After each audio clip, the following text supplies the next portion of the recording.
Il ne suffit plus de subir les chocs du monde, il faut apprendre à les transformer en force. C'est, en substance, le message lancé par Vladimir Poutine ce 24 avril 2025. Alors que les marchés vacillent, que les sanctions pleuvent et que la guerre économique fait rage, le président russe ne recule pas. Il contre-attaque avec une vision. En visioconférence, devant ses ministres et responsables économiques, il ne se contente pas de faire un constat. Il trace une ligne, celle d'une Russie qui refuse de plier, qui choisit de rebondir là où d'autres vacillent. Mais derrière cette posture affirmée, que révèle vraiment cette intervention? S'agit-il d'une manœuvre tactique ou d'un véritable tournant stratégique? Quelle vision de l'avenir économique russe se dessine? Et surtout, quels signaux cette déclaration envoie-t-elle au reste du monde? Plongeons sans filtre dans ce discours à la fois technique, politique et profondément révélateur. Bonjour chers collègues. Aujourd'hui, nous tenons une nouvelle réunion consacrée à l'agenda économique. Je rappelle qu'à l'occasion de ces rencontres régulières, nous procédons à une évaluation de la situation actuelle ainsi que des principales tendances dans les secteurs de l'économie réelle, des finances et des services.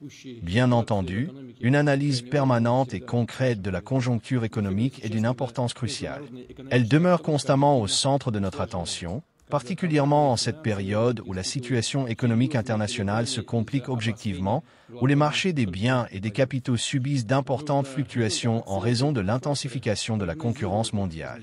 Il ne s'agit pas seulement d'observer ces facteurs et d'anticiper leur évolution, mais surtout de savoir exploiter les opportunités qui s'ouvrent pour développer notre production nationale, nos relations commerciales et nos exportations, afin de renforcer l'économie nationale dans son ensemble, de façon à garantir un progrès constant et dynamique quelles que soient les conditions extérieures. Nous en avons parlé à la fin de l'année dernière lors de la réunion du Conseil pour le développement stratégique et les projets nationaux.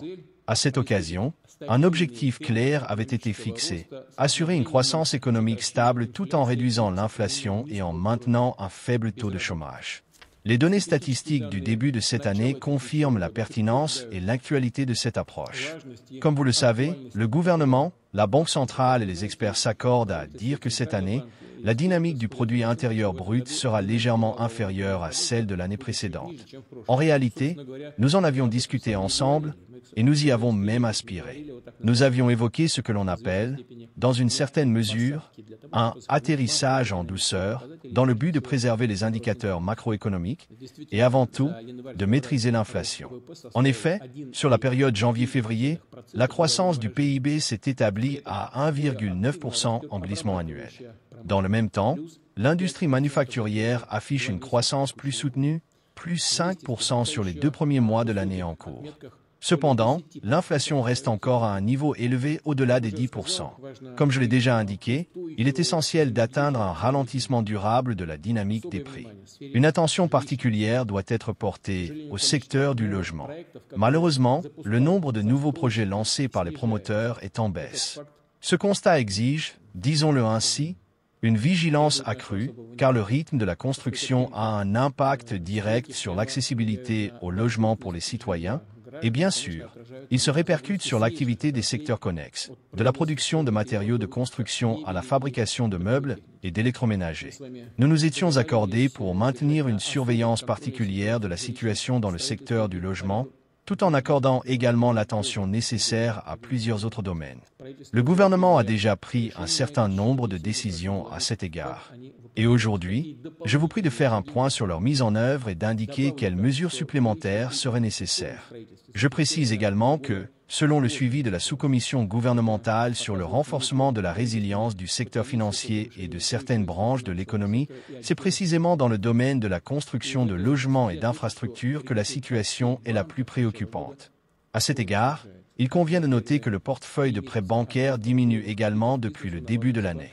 Ainsi, sur les 3 premiers mois, le volume des crédits en roubles accordés aux entreprises a chuté de 680 milliards de roubles et celui des prêts aux particuliers a reculé de 192 milliards de roubles.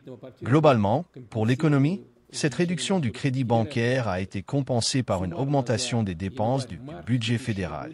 Au total, pour la période janvier-mars de l'année en cours, le déficit budgétaire s'est élevé à 2,2 trillions de roubles. Bien entendu, nous devons garder à l'esprit, et nous en avons pleinement conscience, que nos dépenses ont elles aussi augmenté, de 25% par rapport à la même période de l'année dernière. Cette décision a été prise en toute connaissance de cause, afin que tous les acteurs économiques et les institutions concernées puissent agir de manière proactive et mettre en œuvre les actions nécessaires en temps utile, pour assurer un rythme de travail soutenu jusqu'à la fin de l'année. Néanmoins, je tiens à souligner de nouveau, l'augmentation du déficit budgétaire est avant tout liée à un changement dans le calendrier des dépenses, comme je viens de l'indiquer. Ces dépenses ont été anticipées sur le début de l'année, afin de permettre aux autorités fédérales et régionales de lancer plus rapidement les projets nationaux, de régler les contrats, de démarrer les chantiers et de procéder au financement. Cela dit, nous devons impérativement prendre ce facteur en compte. Notre politique économique doit intégrer cette logique. Dans ce discours, Vladimir Poutine ne se contente pas de faire un point technique sur la situation économique de la Russie, il déroule une vision stratégique de la conduite des affaires publiques, ancrée dans une lecture réaliste du contexte mondial. Son intervention s'inscrit dans une logique où l'économie devient une arme de souveraineté, un levier d'indépendance et un instrument de stabilité dans un monde en mutation constante.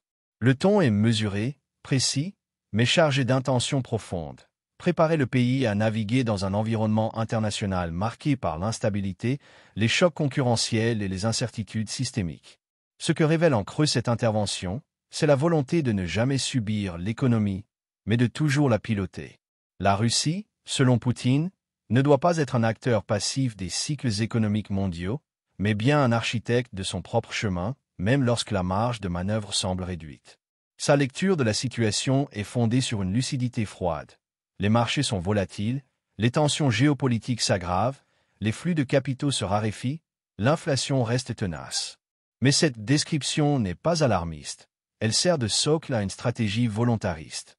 Là où certains dirigeants se réfugient dans l'attentisme ou les discours de façade, Poutine adopte une approche que l'on pourrait qualifier de proactive réaliste. Il reconnaît les limites, les vulnérabilités, mais en tire des lignes d'action claires, relancer l'industrie manufacturière, soutenir la construction malgré les reculs observés, réorganiser les dépenses publiques pour qu'elles produisent leurs effets plus tôt dans l'année, et enfin, maintenir une trajectoire de croissance modérée mais stable. Cela traduit une conviction forte, ce n'est pas la croissance rapide qui compte, mais sa soutenabilité, sa maîtrise, son ancrage structurel. À travers cette logique, se dessine une véritable école de pensée applicable à notre vie personnelle et professionnelle. Le premier grand enseignement réside dans la culture de l'évaluation permanente. Poutine insiste sur l'analyse constante de la situation, sur le suivi rigoureux des tendances, sur l'ajustement des politiques.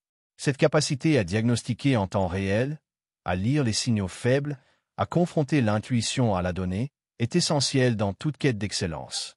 Dans nos vies, cela se traduit par la nécessité de faire des bilans réguliers, de ne pas s'aveugler sur nos propres dynamiques, de chercher ce qui progresse vraiment et ce qui s'essouffle.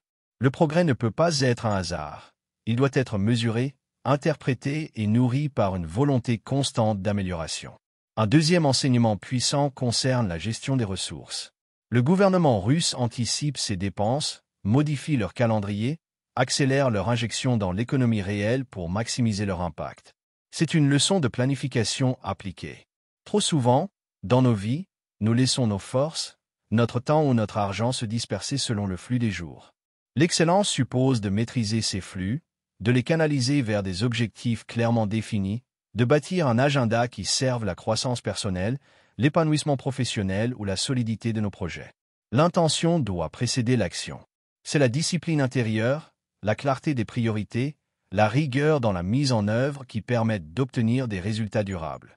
Autre point fondamental, la transformation des contraintes en opportunités. Lorsque les crédits bancaires diminuent, le gouvernement ne se plaint pas, il renforce l'intervention budgétaire. Lorsque les marchés se referment, il parle d'exporter davantage, de stimuler la production nationale.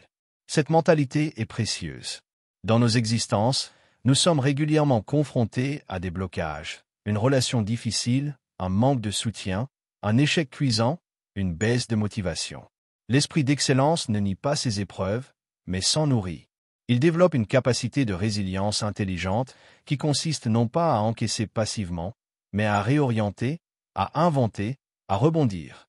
Chaque difficulté peut devenir un ressort si elle est perçue comme une opportunité de croissance. Enfin, un message essentiel traverse tout le discours, la régularité comme clé de la réussite. Poutine insiste sur le fait que les projets doivent être lancés tôt, exécutés dans le bon rythme, suivis dans le détail. Il ne parle pas de coup d'éclat, mais de cadence, de constance, de méthodologie. Dans une époque qui valorise l'urgence, le spectaculaire, la gratification immédiate, cette leçon est contre-courant. Elle rappelle que la véritable performance se construit jour après jour, dans l'alignement des actes, la répétition des efforts, la cohérence des décisions. L'excellence n'est pas un sprint, c'est une marche de fond, exigeante, mais puissante. En conclusion, ce discours de Vladimir Poutine ouvre un double débat. Peut-on vraiment atteindre une forme de souveraineté personnelle ou nationale dans un monde aussi interdépendant? Et surtout, sommes-nous prêts à transformer nos modes de pensée pour aller au-delà de la simple réaction et entrer dans une logique de stratégie maîtrisée, à la fois lucide et ambitieuse? Partagez vos réflexions dans les commentaires. Vos expériences, vos visions et vos contradictions sont les bienvenues. Merci à vous pour votre écoute attentive, vos partages et votre engagement dans ce dialogue. À très bientôt.